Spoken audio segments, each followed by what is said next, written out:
oh melancolía, rosa del aliento, dime quién me puede amar.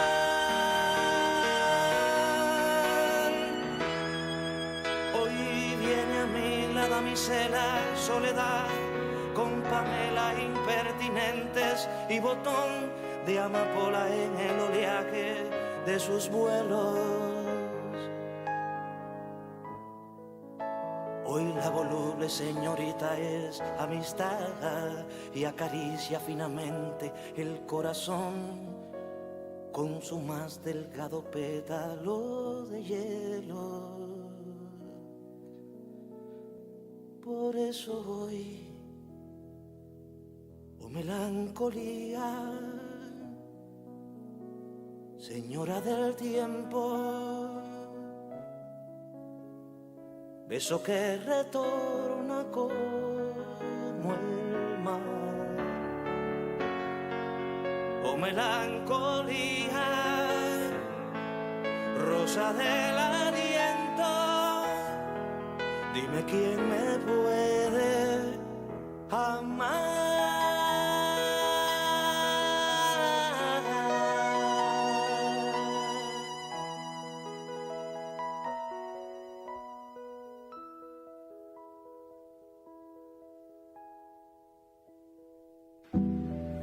En Caput Nada más y nada menos que Víctor Heredia. pasan cosas. Vos lo llamás y decís, ¿a qué hora es? No te preguntan ni sonidos, ni carpas, si estamos abajo de la lluvia. Y eso es una cualidad, me parece, que hace a que él sea el poeta que es. Porque tiene ese corazón de ir al lugar donde se lo necesita. Porque para la gente no se olvida nunca más que él fue. A mí la música me parece que las canciones son para decir algo, para decir algo. Te canta para afuera, para que el otro se entere de lo que vos pensás y lo que vos sentís. Y es para eso, las canciones son para eso. Cuando hice Todavía Cantamos, la hice en referencia concretamente a la lucha de madres, a lo que pasó en mi casa. Y escribí eso para mí. De pronto fue una canción de todos, de todos, de todos. Radio Caput. El poeta es eterno. Esas cosas. ¿Querés arrancar la mañana bien informado? Infosiberia, las noticias en tu celular. Mandá un mensaje de WhatsApp al 11 3205 8813 y recibilo gratis todas las mañanas. Infosiberia, las noticias en tu celular. En Morón, 40.000 vecinos y vecinas ya están conectados al centro de monitoreo a través de su celular. Súmate a Ojos en Alerta al 11 55 85 000 y descarga Morón Alerta desde Play Store. Municipio de Morón, corazón del oeste. Y un recuerdo En Caput del Papa Francisco. pasan cosas. Querida Ana María, de modo especial rezo por las madres, rezo por vos, rezo porque son luchadoras. Estoy seguro que, además del reconocimiento de la humanidad, Dios las tiene muy en su corazón, son luchadoras, son luchadoras.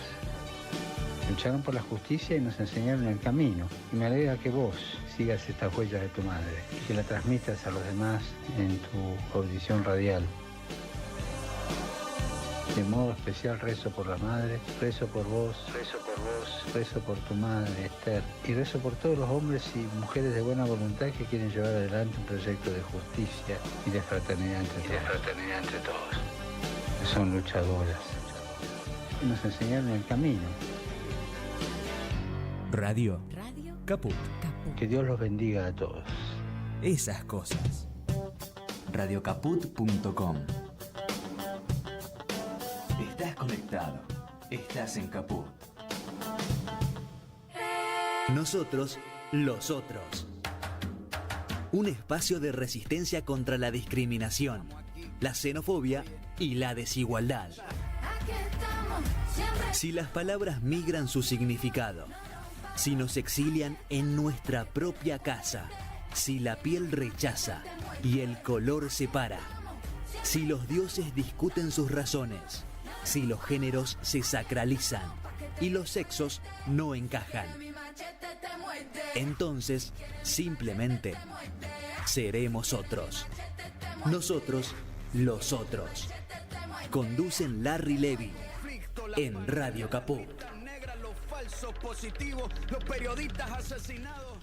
No estamos viviendo tiempos de regocijo colectivo ni de relevantes bienestares personales. La hostilidad social, la violencia discursiva, las ficciones democráticas y las imposiciones de las minorías poderosas convierten nuestro escenario cotidiano en un devenir oscuro e incierto. Las razones y los motivos de nuestra realidad son tantos y tan diversos que desbordan nuestra capacidad de entendimiento y nublan la posibilidad de avisorar un camino de salida. Pero tengamos por seguro que salida siempre hay. Es probable que no podamos estimar los costos y los esfuerzos para descubrir el camino. Escuchaba hoy un editorial de Arili Jalad, un joven periodista que sobresale de la mediocridad imperante en nuestra profesión. Lo escuchaba decir que los argentinos salimos de 7 dictaduras en el último siglo. Y agregó que hubo momentos en que festejamos la sanción de leyes, aunque hoy, el día después de una sesión horrible en el Senado, nos cuesta recordarlo. Una de las cosas que al poder real le molesta sobremanera son las firmes convicciones del campo nacional y popular, porque nos moviliza, y no solo es la enumeración lineal de los derechos de las mayorías, sino la perseverancia de un ser social que surge de abajo hacia arriba, y no por imposiciones amañadas de intereses materiales. Y en este punto quiero cerrar estas palabras con una cita de otra periodista, Raquel Robles, hija de desaparecidos, que en una fantástica nota que publicó hace unos días y que es un tributo al pensamiento de Primo Levi, Raquel dice: si devolver el golpe aún no se puede, si la organización comunitaria todavía es frágil, si hasta la defensa parece un torpe correr de espaldas, todavía podemos la dignidad de negar nuestro consentimiento.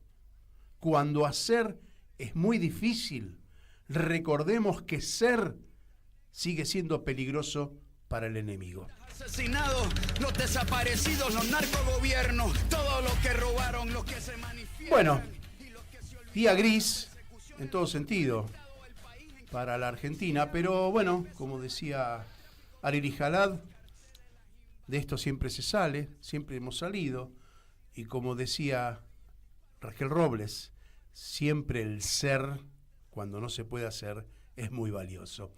Me acompaña Rocco Carbone, que de esto sabe mucho, ya es un amigo de la casa, es filósofo, analista político, es italiano, y veníamos hablando antes de entrar al aire, esa condición de extranjero permanente, crónica, que él tiene, y que puedo asegurarles que es así, a quienes vivimos afuera.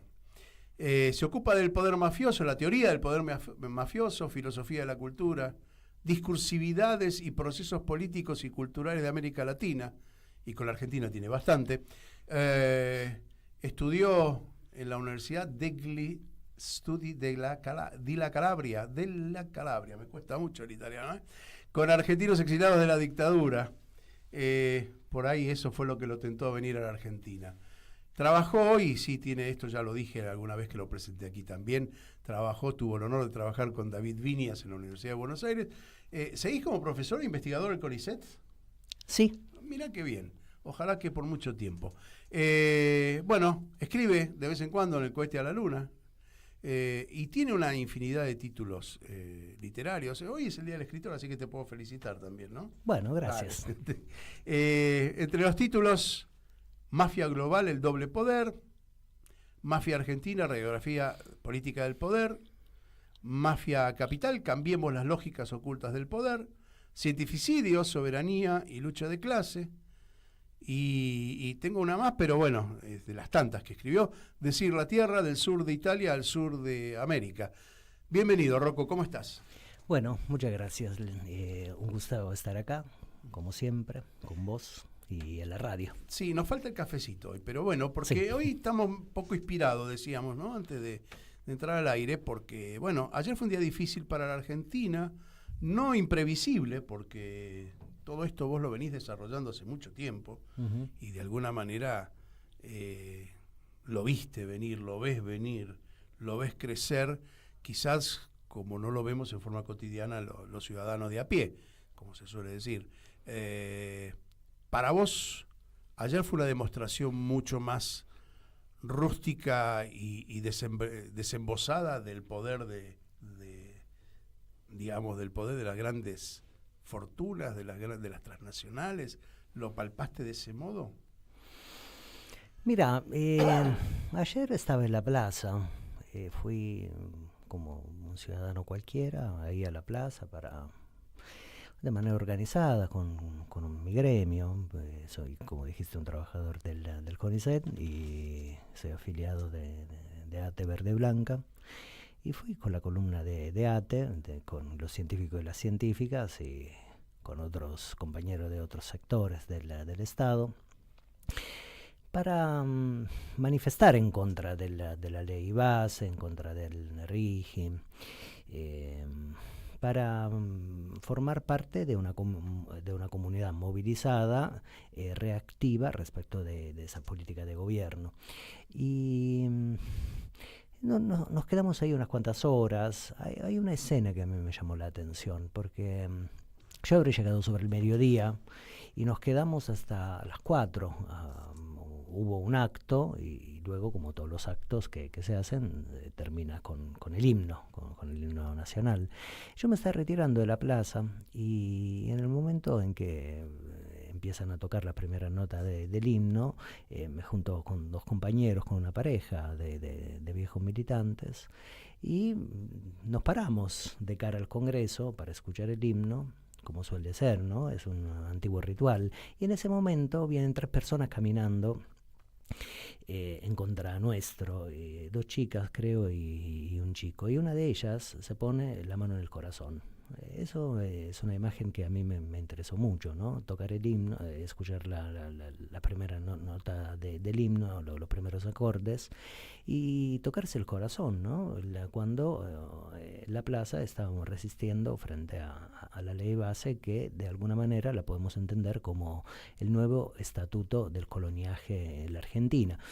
Digo esto, y lo estoy citando impropiamente a Jauretche, pero es eso, la ley base implica reconvertir a la Argentina en un mercado abierto para que se malvenda al mejor postor o al peor postor, para que vengan empresas transnacionales, multinacionales, que forman parte del corazón del capitalismo imperial, y vengan efectivamente a rapiñar lo que deberían ser bienes naturales comunes, bienes comunes. Pienso en el litio, pienso en el cobre, en el agua dulce, en vaca muerta.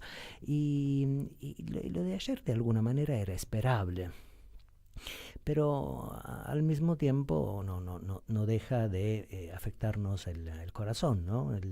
Esa mano que se tocaba el corazón frente a la primera nota del himno era un signo de dolor.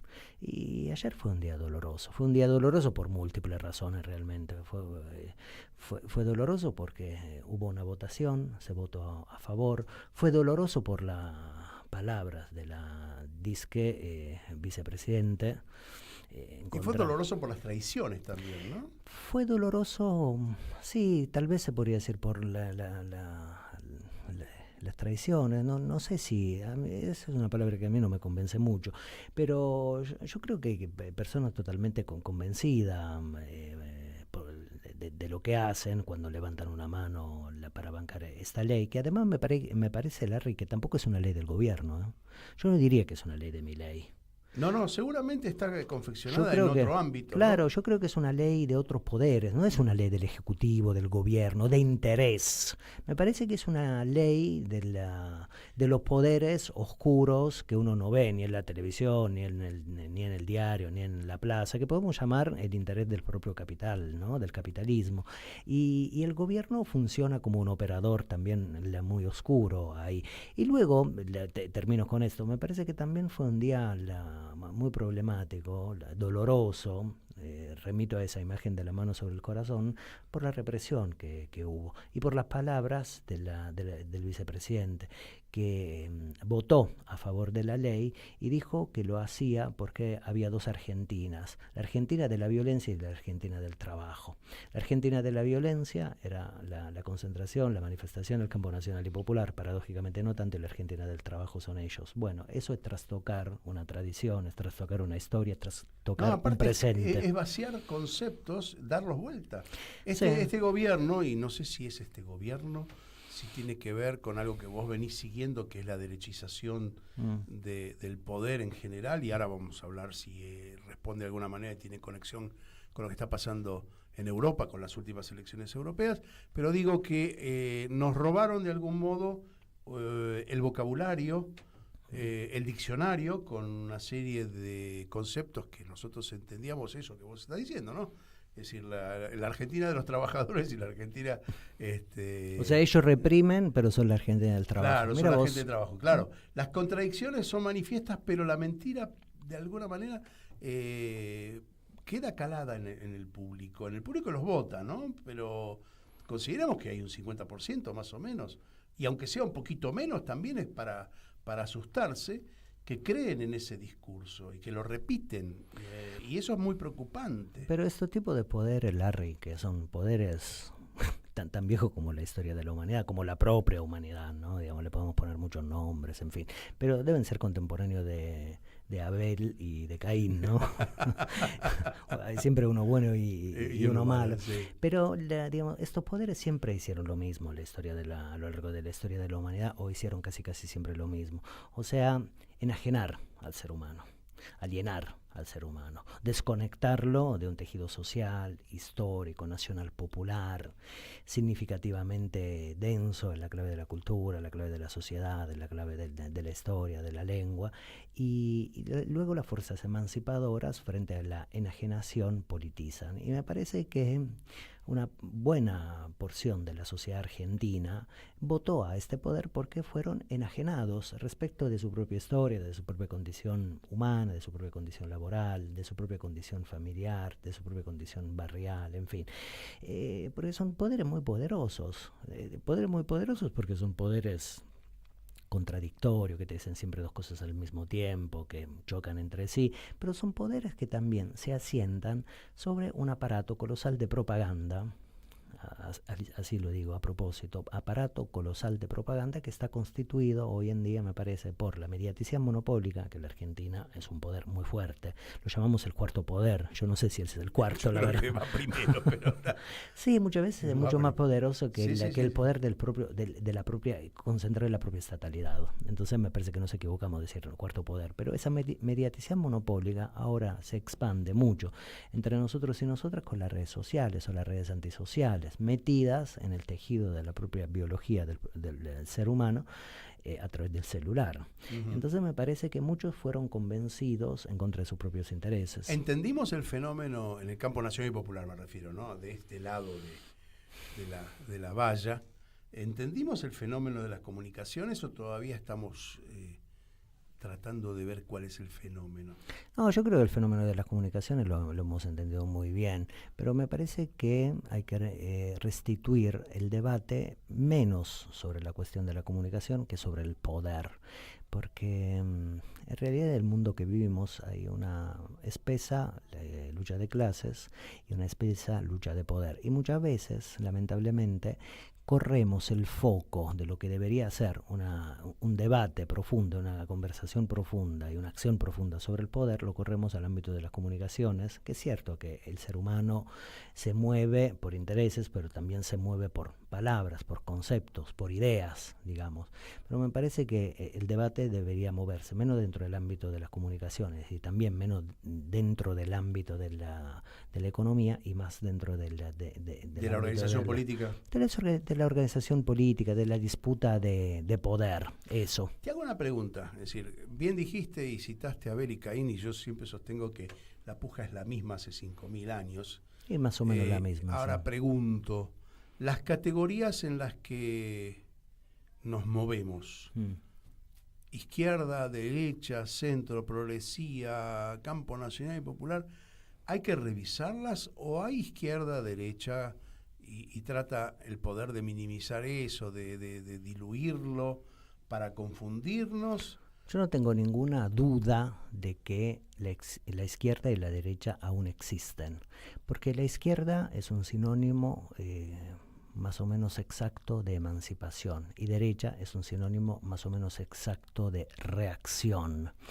Y la izquierda lucha, milita, vive, respira, por lo que para el bien de la humanidad, para la emancipación, la liberación, la libertad, entendida espesamente, entendida históricamente. En cambio, la reacción, la derecha, trabaja, lucha, milita para la opresión del ser humano. Entonces me parece que son palabras bellas que deben de ser mantenidas entre nosotros y nosotras, porque hay una parte del campo de la humanidad que permanentemente quiere someter a la otra parte, esclavizarla, someterla, subordinarla, sean los hombres en contra de las mujeres, sean los blancos en contra de los negros, sea el patriarcado en contra de la diversidad, sean las mafias en contra de la forma libre de la existencia humana, sea el capitalismo en contra del trabajo, o sea la reacción contra la emancipación. Entonces me parece que esa categoría, esas ideas deben de ser mantenidas de manera vibrante entre nosotros y nosotras, porque el capitalismo, ¿qué quiere de nosotros y nosotras, Larry? Que por ejemplo muchas veces cantemos canciones nuevas, lo digo así a propósito, y cantar canciones nuevas está bien, pero cantar las canciones nuevas si implica olvidar la historia, si implica olvidar la memoria. Decir esta palabra es fenomenal en la Argentina, no es cualquier palabra, historia y memoria, o verdad y justicia. Si por ejemplo cantar una canción nueva implica olvidar nuestra historia y nuestra memoria, implica que estamos un poco jodidos y un poco jodidas, porque la novedad, el cambio permanente de un celular, de un auto, de un pantalón, de una pareja, de un barrio, de una casa, esa es la ideología del capitalismo. Es el consumismo inclusive intelectual también, ¿no? El consumismo de la vida, es el consumismo que consume la propia vida. Entonces cantar canciones nuevas está bien, pero manteniendo vibrante el pasado, quizás la historia y la memoria. Y la armonía tiene que estar relacionada con la Porque historia. si no es la ideología del consumo, ¿no? En italiano se decía usa y getta, ¿no? Usa por United States of America, ¿no? Estados Unidos, y tirá, ¿no? Ahora esa es la tengo ideología. una pregunta, porque bueno, es parte del debate nacional. Y como yo decía, desde que empecé este año, esta temporada, intentamos incluir, es decir, en la entrevista, las posibilidades de debate, no las conclusiones. Me parece que nadie tiene, por el momento, y este es el momento que estamos viviendo, no hay conclusiones terminantes de cómo resolver lo que nos está pasando, pero sí es un momento propicio para extender el debate, profundizarlo. Hay quienes, por ejemplo, yo siempre aprendí de vos que vos decís esto es fascismo. Y alguien cuando le planteé lo que vos decías me dijo, no, esto no es fascismo porque no es... Y vos me contestaste, no, pero ellos cuando están en el Estado lo quieren en el Estado fuerte. Bueno, todo ese debate que se dio entre nosotros, creo que fue el año pasado, que te invité a mitad de año. Y bueno, digo, en todo este debate lo importante es que por lo menos se debata, se discuta. Y como vos decís, se incluya la cuestión política más que la cuestión económica o formal del Estado. Y te pregunto, en el caso de la Argentina tenemos un tercer elemento, si es que existe, que es el Movimiento Nacional y Popular emblematizado por el peronismo. Y el peronismo tenía una consigna que era la tercera posición. Es cierto que la tercera posición, cuando la plantea Perón, es en el ámbito internacional. Era no depender ni de la Unión Soviética ni de Estados Unidos. Pero en el ámbito nacional, ¿hay una tercera posición? ¿Hay una comunión o una armonía entre, como plantea Moreno en algún momento, entre el capital y el trabajo? Yo creo que no. Yo creo que el capital y el trabajo per se no tienen armonía. El peronismo tiene una vertiente fuertemente emancipadora y revolucionaria. No, tal vez de la misma forma que las tradiciones bolcheviques, pero tiene una postura revolucionaria respecto al capital. Y me parece que ese signo lo podemos encontrar menos en la filosofía política, en la teoría política, que en la marcha peronista. En esa marcha dice justamente combatiendo al capital, ¿no? Perón, qué grande sos, a mi general cuánto vales, y luego aparece la oración de combatiendo al capital. Y es una oración interesante para pensar, porque el izquierdista tonto o la izquierdista tonta muchas veces dice, no, pero esta es una engañapichanga, mira, dice una cosa y hace otra. Y no, debe ser leída en su justa dimensión esa oración. El peronismo que pretende, o cierto peronismo, ¿no? Digamos, el peronismo emancipador, porque si uno lo escucha a Moreno, en fin... o a Pichetto... son peronismos distintos, me parece, aunque digamos comparten un elemento, una fibra conservadora, no común, pero me parece que son uno es un peronismo mesiánico, un peronismo doctrinario, un peronismo que ya no existe, un peronismo mágico. Una doctrina sacralizada, porque la doctrina sí se actualiza, la doctrina se puede actualizar y tiene movimiento. Sí, pero en el caso de Moreno está sacralizada. Sí, un peronismo mágico, ¿no? Tipo del pensamiento mágico, doctrinario, 20 verdades, como si el mundo no hubiera cambiado, como si, por ejemplo, no estuviéramos en el siglo XXI, como si, por ejemplo, este siglo y este mundo donde vivimos no tuviera peculiaridades concretas. Pero vuelvo a lo de antes. Me parece que el cierto peronismo, el peronismo emancipador, tiene una relación con el capital, o sea, frenarlo, constituir un dique frente al capitalismo para que el capitalismo con su insaciabilidad no se lo coma todo.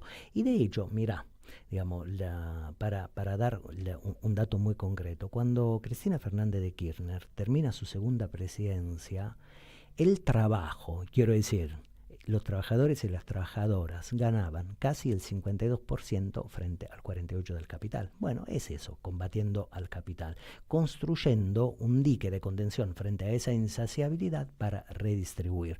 No es la tradición revolucionaria bolchevique, pero tampoco hay una sola tradición revolucionaria. Sería una engañapichanga pensar que... ¿Y se puede comparar con los chinos, que hacen un capitalismo de Estado donde distribuyen también... No, eso no podría pronunciarme porque sé poco sobre China y la verdad, digamos, lo poco que sé está todo atado con alambre, entonces me parece que sería imprudente de decir cualquier cosa. Ahora, volviendo, de mi parte por lo menos, volviendo a lo que decías antes, ¿no? La tercera posición. Efectivamente, Perón, de manera muy justa y de manera muy ponderada, pensó una tercera posición para la Argentina en un contexto de Guerra Fría, en un contexto de extrema polarización entre la URSS, la Unión de las Repúblicas Socialistas Soviéticas, y Estados Unidos. Ahora, me parece que eso terminó, digamos, ese mundo implosionó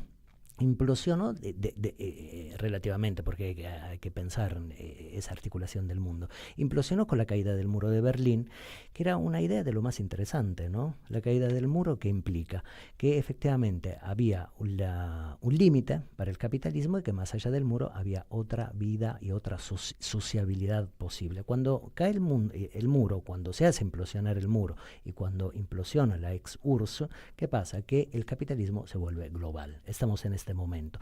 Y estamos en un momento de disputa de una hegemonía global a una hegemonía post-global. Sí, o compartida, digamos, o poderes compartidos a nivel internacional. En disputa, ¿no? Pero la idea del muro de Berlín en América Latina no declinó.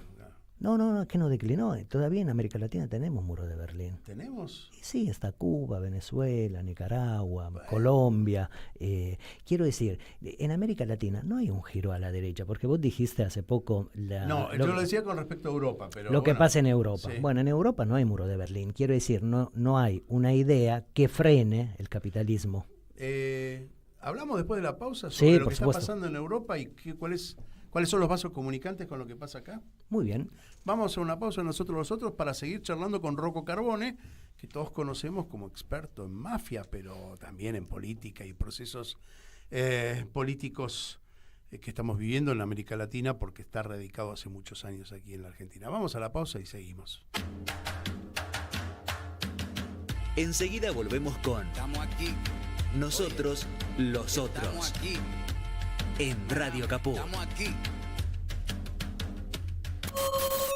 ¿Cómo puedo hacer para escuchar Radio Caput en el celular? Primero lo importante. Prenda el teléfono. Así puedo acercar a saludarlos y... Abra el Play Store de Google, tipee en el cuadro de búsqueda Radio Caput, Caput con C. No desesperes, es la única que hay. Toque el botón instalar y espere unos instantes. La aplicación de Radio Caput ha sido instalada exitosamente. Busque el icono de su celular. Los quiero mucho, los aprecio, los admiro mucho, lo que hacen, los felicito. Y podrá escuchar la única y irreemplazable programación de Radio Caput. Sería un placer para mí, realmente. Radio Caput. Mandanos un WhatsApp. Mandanos Sarasa y Noticias. 11 65 16 44 46. En Morón, 40.000 vecinos y vecinas ya están conectados al centro de monitoreo a través de su celular. Súmate a Ojos en Alerta al 11 55 85 000 y descarga Morón Alerta desde Play Store. Municipio de Morón, corazón del oeste. Radiocaput.com. Mientras todos duermen, algo muy extraño ocurre en los laboratorios químicos RX. Seguinos en Twitter, @Radio Caput, o en Facebook, Radio Caput. ¿Querés arrancar la mañana bien informado? Infosiberia, las noticias en tu celular. Manda un mensaje de WhatsApp al 11 3205 8813 y recibilo gratis todas las mañanas. Infosiberia. Seguimos en Radio Caput con Nosotros, los otros. Estamos aquí.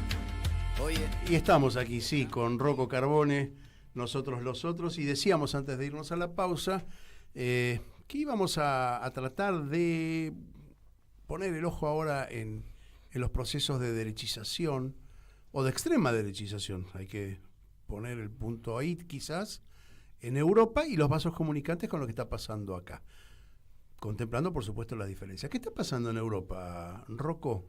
Bueno, hubo elecciones en el Parlamento Europeo, sábado y domingo de la semana última, ¿no? de la semana pasada. Y las distintas fuerzas conservadoras europeas, véase Meloni en Italia, Orban, Vox, el PP, en fin, etcétera, se dieron una estrategia de copar el Parlamento Europeo, disputar el Parlamento Europeo y desde ahí irradiar su poder luego dentro de los contextos nacionales. Eso es lo que me parece que pasó. Y le fue bastante bien. Uh-huh. Con una participación bastante baja dentro de todo, ¿no? Bueno, del electorado. Sí, eso es cierto. Uh-huh. De que hecho, no refleja lo que pasa en cada país estrictamente, ¿no? No, pero yo le digo, esos números no los puedo dar porque no los recuerdo en este momento, pero sí puedo hablar de Italia porque lo miré por obvias razones con más cercanía. En Italia siempre la participación en el momento electoral no fue altísimo, pero la superaba siempre el 60 y pico %. Y desde que Meloni gobierna, ha bajado sustantivamente y me parece que entre sábado y domingo de la semana pasada, para la que la ciudadanía italiana participó en las elecciones europeas, y hubo una participación inferior al 50%. O sea que la fuerza conservadora ganaron, pero la legitimidad con la cual ganaron es una legitimidad. Ellos no se la cuestionan. No, ellos no se, pero ellos no, y pero no deben hacerlo. Pero es interesante porque es el resultado, la baja participación, es el resultado del trabajo de ellos, porque ellos desmovilizan. Esa es su, digamos, su carta de presentación y su virtud para seguir controlando, que es desmovilizar al pueblo y con una baja participación seguir teniendo mayorías formales. Y ahí es donde entramos con la formalidad de la democracia, si es que existe esa democracia, ¿no? Un poco hay que hablar... Yo no sé si desmovilizan, ¿eh? ¿No? Yo veo una gran desmovilización y la participación política... Y depende de cómo la ves.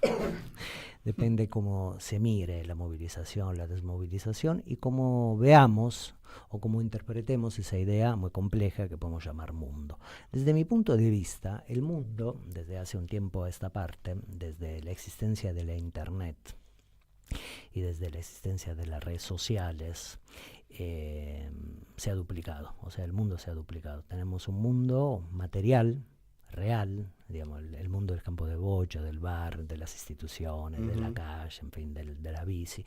Y hoy un mundo no menos material que este que acabo de describir rápidamente, que es el mundo paralelizado de las redes sociales. Pero ¿no crees que es un micrófono y un parlante que suena muy fuerte, pero no se traduce en gente que vaya a poner su idea adentro de una urna? Más o menos. Bolsonaro en el 18 ganó, por ejemplo, con una operatoria de Cambridge Analytics y una operación que se operativizó a través de una red social que WhatsApp.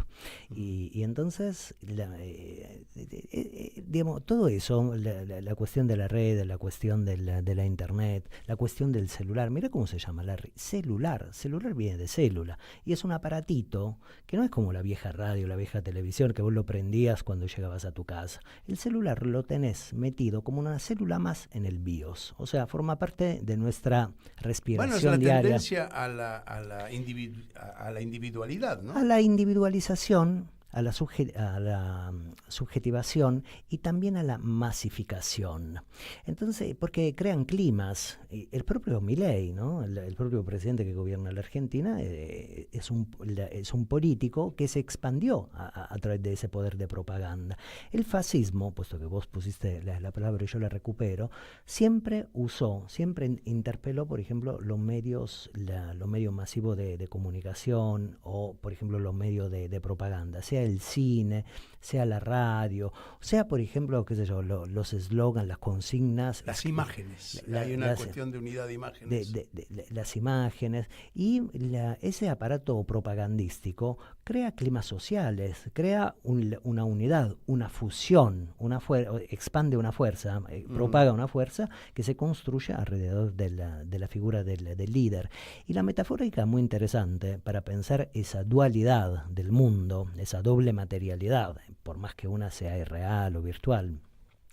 Está en Matrix, la primera Matrix de los hermanos Wachowski es una película de lo más interesante para mirarla en la clave de la doble explotación del capitalismo, porque hay un mundo que vemos, que es el mundo del bar, pongamos, donde te encontrás con un amigo, tomás un cafecito y charlas, y luego estás enchufado a otro mundo que te convierte en una batería. Y hoy en día nosotros somos la batería del capitalismo, pero también del celular. De hecho, el celular sobre cada uno y cada una de nosotros hace extractivismo infocognitivo. Pero vos dijiste también al principio que de algún modo, más allá de que tenemos que discutir otros ámbitos y otras cosas, entendimos el fenómeno de la comunicación y de esta tecnologización de la comunicación. Yo no sé si la entendemos bien, ¿eh? A ver, ¿vos decís que la derecha lo entiende mejor? Yo creo que el fascismo lo entiende mejor. ¿Sabes por qué? Me parece, digamos, todo esto debe ser ampliamente debatido, que tiene que ver mucho con la democracia, por cierto. Es una idea de lo más bello, de lo más peligroso y de lo más frágil. O sea, de lo más peligroso en el sentido que hay fuerzas que quieren hacer peligrar la democracia. Ahora, el fascismo hay que entenderlo, lo podemos entender de muchas maneras. ¿Qué hizo con el Estado? Lo copó para destruirlo. O sea, el fascismo arqueológico del siglo XX, ¿no? Auschwitz, la Segunda Guerra Mundial, el Holocausto, fue eso, la destrucción de los estados en Italia y en Alemania y la destrucción de las sociedades italianas y alemanas. Ahora acá tenés un Terminator que te dice lo mismo, me infiltré en el Estado para destruirlo. Y sí, claro, hermano, el fascismo hace eso, pretende hacer eso, copar, colonizar el Estado para hacerlo funcionar en beneficio propio de las clases propietarias y luego hacerlo implosionar. Y Milei lo dice sin ningún problema. Ahí hay una cuestión fascista. Luego, por ejemplo, muchos que dicen, no, pero acá no hay un componente nacionalista. ¿De verdad no hay un componente nacionalista? Estoy haciendo checklist, ¿no? Entre el fascismo arqueológico y el fascismo del siglo XXI. La gente te dice que Milei no, pero que Villarroel sí. No, Milei sí. Milei es ultranacionalista. Por ejemplo, el nacionalismo, como lo podemos imaginar. O sea, la afirmación de del devenir de una identidad nacional, ¿no? America First, ¿no? America First, por ejemplo, qué sé yo, es una afirmación nacionalista, la gran Italia, la gran Alemania, qué sé yo, la gran Colombia. Y, por ejemplo, esa gran afirmación implica una negación, ¿no? O sea, formar parte de Italia implica no ser francés, no ser español, etcétera, etcétera, etcétera. Ahora, Milei habla de una gran Argentina que estaba ubicada en el pasado, pero ¿cómo afirma el nuevo nacionalismo? No te dice que la Argentina debe ser grande hoy en día, pero quiere, digamos, recuperar. Tiene un sueño imperial, algo así, un sueño colonial o imperial, pero por ejemplo, digamos, ese nacionalismo, ¿cómo se afirma? Se afirma a través de la sacralización de la propiedad privada, porque el nacionalismo, ¿qué es? Lo mío, es lo que digamos, me afirma a mí y al mismo tiempo me separa y me aleja de todo lo demás que me circunda, ¿no? Que está al lado mío, ¿no? Soy un celular en última instancia. Bueno, soy un celular. Una célula, ¿no? Sí. Un poco es eso. Bueno, entonces la sacralización de la propiedad privada es, me parece, una metonimia del nacionalismo del siglo XXI. Y también ¿qué te puede decir? No, pero el fascismo clásico, el fascismo arqueológico era corporativista, este no lo es. Ah, sí, de verdad. Y por ejemplo, cuando Milei quiere reconvertir la Argentina en una plataforma colonial para servir a Tesla, no es a Elon Musk, ¿no? Digamos, yo, sin ir más allá. No es, por ejemplo, no hay ahí una vibración corporativa. Claro, la corporación dentro del capitalismo global no hay que considerarla contenida dentro de los márgenes nacionales. No tiene pasaporte, es una corporación multinacional. Claro. Ajá. Claro, porque piensan el nacionalismo, el corporativismo, en la fase actual del capitalismo, hay que pensarlo sobre base global. Bueno, eso para ver las similitudes. ¿Qué nos está pasando con la democracia? Y la democracia está en peligro. La democracia... ¿Es el mejor sistema la democracia? ¿O esta democracia? ¿O hace falta otra democracia más representativa? ¿Qué pasa? Ahí está, mira, la pregunta te la cambio. ¿Qué pasa con la representación política? ¿Estamos carentes de representantes políticos? Más o menos. Mira, en la Argentina más o menos, porque una gran metafórica del presidente que es, ¿no? La figura de Terminator. Bueno, tiene mucha metafórica, ¿no? Tiene una metafórica macabea, vinculada con un libro precioso del Antiguo Testamento, pero últimamente ha usado la metáfora del león, que también es una metafórica muy compleja, ¿no? Porque hay muchas virtudes, es un símbolo... Y todas esas metafóricas prenden, ¿no? En la sociedad. Y prenden porque son metafóricas sencillas, banales, vinculadas muchas veces con la película serie B de Hollywood, que en última instancia todos y todas vimos en algún momento. Es la batalla cultural, sin duda. Bueno, eso de la batalla cultural también hay que considerarlo porque, a ver, cuando hay una crisis económica, cuando el ciudadano o la ciudadana se muere de hambre o tiene dificultad para llegar a fin de mes o tiene una enfermedad y no puede comprar un medicamento, tiende básicamente a alejarse de la política. Y eso lo hace el propio y el ajeno. Se aleja de la política. O sea, nos tendemos a desconectar de esa fuerza. Entonces, para reconectarnos a lo que llamamos política, ese campo de fuerzas, tenés que crear otros elementos que entran o que pueden entrar dentro de la idea del show. Bueno, a través del show, el presidente Milei entiende muy bien eso, nos reconecta a la vida política porque la vertiente económica es una vertiente paupérrima, crítica. Hay una cantidad ingente de la población argentina que, como sabemos, se muere de hambre. Seguimos hablando de la riqueza y de la pobreza y de la indigencia cuando deberíamos hablar de la concentración de la riqueza. Pero vuelvo a lo anterior. Una de las metafóricas últimas del presidente es el Terminator, ¿no? Si miramos, si nos metemos en la racionalidad de esa propia metafórica del presidente, ¿qué encontramos? Que el Terminator es un tipo que viene del futuro, media máquina, medio hombre, y que, por ejemplo, libra una guerra civil, mata a todo el mundo. O sea, es un poder de destrucción el Terminator. Termina, o sea, es un exterminador, un nazi, podríamos decir, ¿no?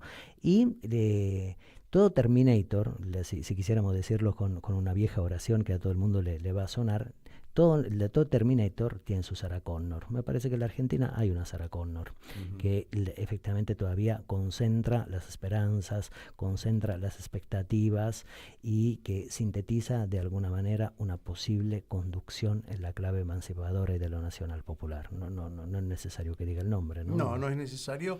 Es cierto, ahora está en cuestión, pero es la única que se Yo no creo que sea la única. Es la única que se concentra como la imagen y símbolo de... Bueno, Sarah Connor tenía un hijo. La cuestión es quién lo pone en marcha. Y ahí es donde sí hay varios que están en condiciones. De hecho, Kicillof es uno de ellos, ¿no?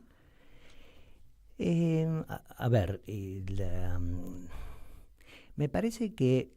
Vos no querías dar nombres, pero pongámosle nombres. Me parece que Sarah Connor no es la única, porque el mundo cerrado sobre unicidades es propio del fascismo. Cuando hablamos de democracia, hablamos básicamente de reconocimiento de la diversidad. El poder democrático, ¿qué es? Es un poder diseminado, amplio, reconocible. Solidario y colectivo. Reconocible en su diversidad. En cambio, el fascismo es la muerte de todas las ideas y persigue las ideas que no están contenidas en ese campo de fuerzas. Entonces, cuando yo escucho la única, me inquieto mucho. Ahora bien, me parece que no es la única, pero me parece que es quien sintetiza una posibilidad de vuelta de la emancipación. Y en ese campo de fuerzas, efectivamente, hay compañeros y compañeras que pueden acompañar un proyecto. ¿Cómo podríamos acompañarlo nosotros y nosotras como militantes, ciudadanos o elementos de la compleja sociedad argentina? Hay quienes sostienen, esto no lo pienso yo, pero lo escuché, quienes sostienen que los que estuvieron hasta ahora en ambos campos, en ambos lados, cuando esto eclosione, no van a tener lugar para sintetizar o conducir o liderar nuevas opciones. ¿Vos lo ves así? ¿Hay una especie de muerte hacia atrás de las imágenes que hasta hoy se manejan dentro de la política? Yo creo que hasta tanto tenés a Fidel debe conducir. Te lo voy a decir así. Muy buena esa. Está bien, está perfecto. Hay líderes que incluso, por ejemplo, cuando ya no están entre nosotros y nosotras, siguen conduciendo bajo la forma de la idea, bajo la forma de la memoria. Bueno, qué sé yo, Cristina es como Fidel, es un homólogo. Me parece que de venir otro momento fuertemente emancipador, ahí tenemos a una Sarah Connor que necesitará de una escucha y de una complejidad de acompañamiento, porque resolver el daño que está haciendo este gobierno va a ser muy difícil, va a ser complejo, nos va a llevar mucho tiempo y sobre todo va a ser imposible desde mi punto de vista volver al momento anterior al 10 de diciembre, que es el momento en que ganaron, porque sin lugar a duda va a ser importante cuánto tiempo se quedan, pero más importante me parece, o más relevante en todo caso, es el daño que están haciendo. La profundidad del daño, sí. A la sociedad. La profundidad de la seriedad. ¿Qué recomendás si tuvieses que elaborar una estrategia política para resistir, pero después pasar a la ofensiva? ¿Qué recomendás al campo nacional y popular? ¿Cuál es tu mirada con respecto a cómo debemos hacer las cosas? Porque la pregunta tiene una anterior que no te la hice, te la voy a hacer ahora. ¿Hay que reconocer errores muy profundos de los que se cometieron para llegar a donde llegamos? Y para poder después elaborar una estrategia hacia adelante.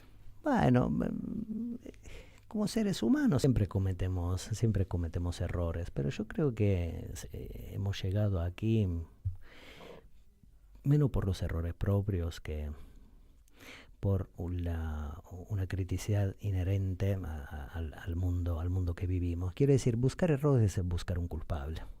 Y en la política no sé si te guste, si es muy importante identificar un culpable. A lo sumo podríamos identificar tantos o tantas.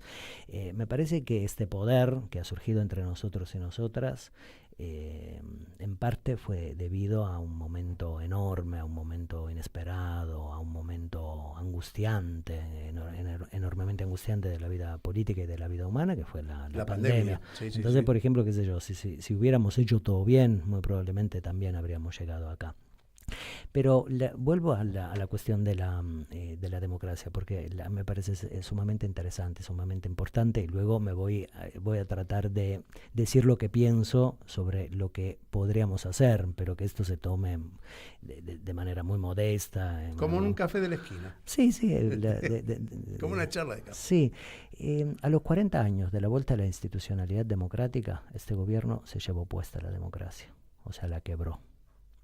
Porque la democracia no se ejercita o no se ejerce solo cuando agarramos una papeleta y la ponemos en una urna y elegimos a un representante. La palabra representante es una palabra muy compleja, porque uno puede entender que efectivamente la representación es una lejanía, pero representar también estar cerca, es cuidar, es un afecto, es la resolución de dificultades, es una forma de solidaridad. Un representante no es una persona lejana. Tal vez, digamos, la clave de la amistad, sí, pero no la clave de la política. La representación, todo salvo una cuestión lejana, es una proximidad. Ahora, estos tipos se llevaron la democracia, y me parece que la democracia debe ser recuperada.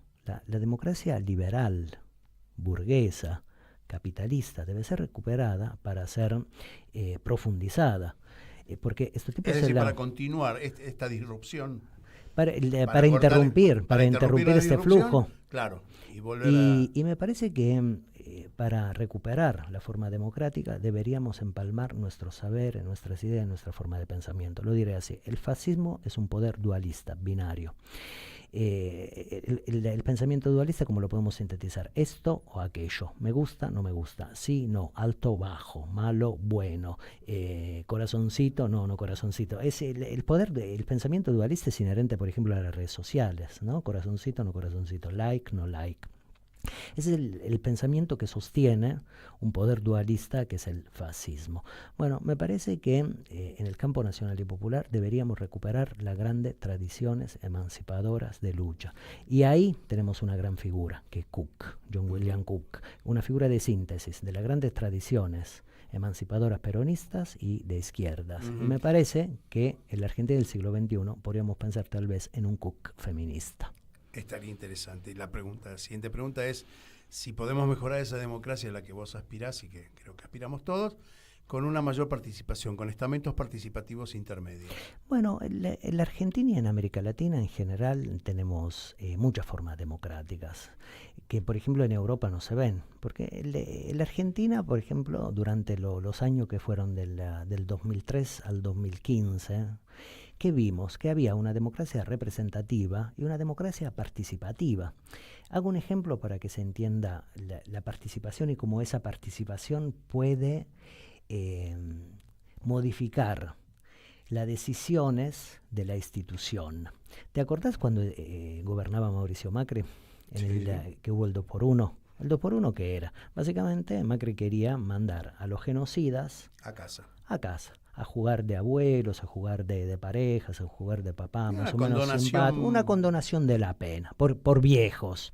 Y el propio Mauricio Macri, el propio gobierno, estaban convencidos de esa política. Yo creo que efectivamente si el propio Mauricio Macri hubiera podido decidir por su cuenta, a los genocidas los hubiera agarrado de la cárcel común y lo habría mandado a su casa, porque está inherentemente convencido de eso, ideológicamente convencido de eso. Identificado aparte. Bueno, ¿qué pasó en la Argentina? Hicimos una gran manifestación. Una gran manifestación a lo largo y lo ancho del país. Es cierto. De Ahora punta te pregunto, a punta. ¿se puede institucionalizar institucionalizar esa forma Pero, de... bueno, eso es un ejemplo interesantísimo, por ejemplo, de democracia participativa y un reconocimiento del antagonismo de clase.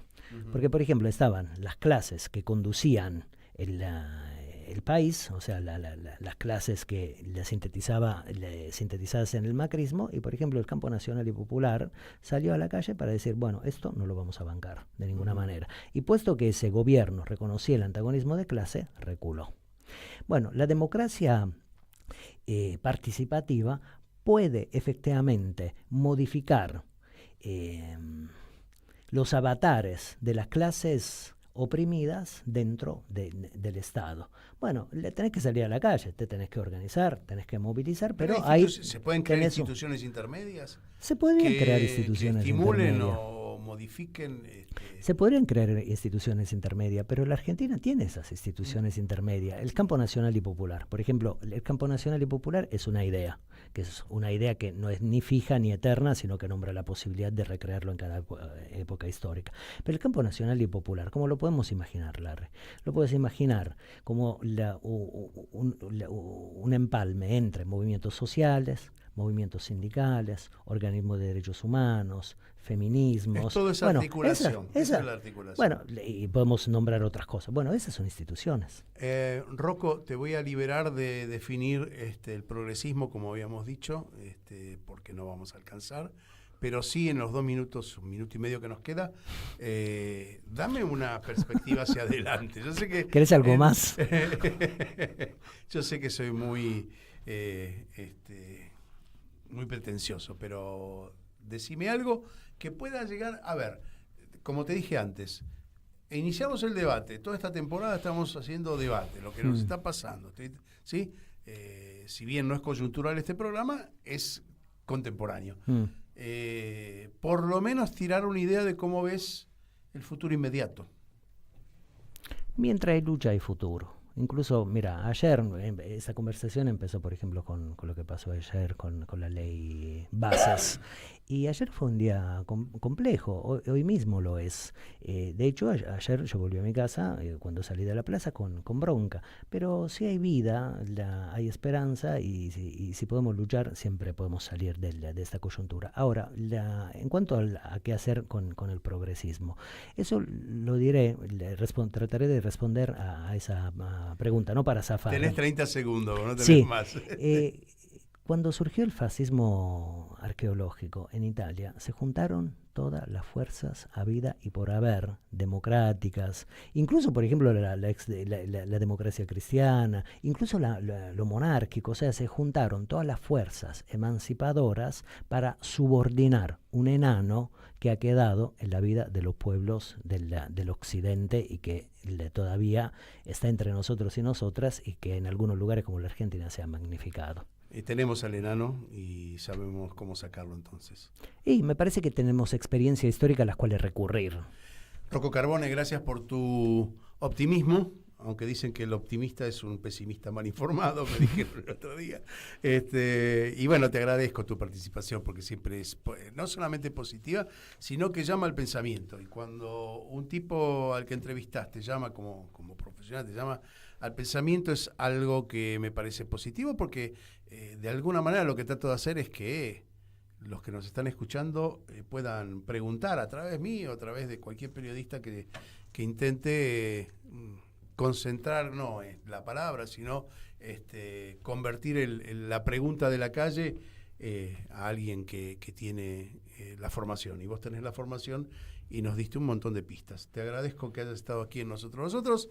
Y le agradezco a Martín Loza, que está allá atrás de los controles. Nos encontramos aquí en una semana a esta misma hora. No, la semana que viene es feriado. Bueno, seguramente algún programa anterior vamos a emitir. Muchas gracias por haber estado aquí, Rocco Carbone. Un abrazo. Siempre estamos, no nos fuimos, no nos vamos, aquí estamos pa' que te recueste, si quieres mi machete te muerde. Hasta aquí, nosotros, los otros de hoy. En la guerrilla, los hijos del conflicto, las pandillas, las listas negras, los falsos positivos, los periodistas asesinados, los desaparecidos, los narcos. En Caput pasan cosas. Yo no quiero llamar periodistas a los sirvientes. No quiero llamar periodistas a los que cobran para destruirnos. Estos que se dicen periodistas y que dicen la verdad pero a medias, hay que ponerles otro nombre. Yo hablo de los verdaderos periodistas. Hay cantidad de radios como esta que se juegan, que les cuesta, que es un esfuerzo enorme, pero que siguen estando en el aire.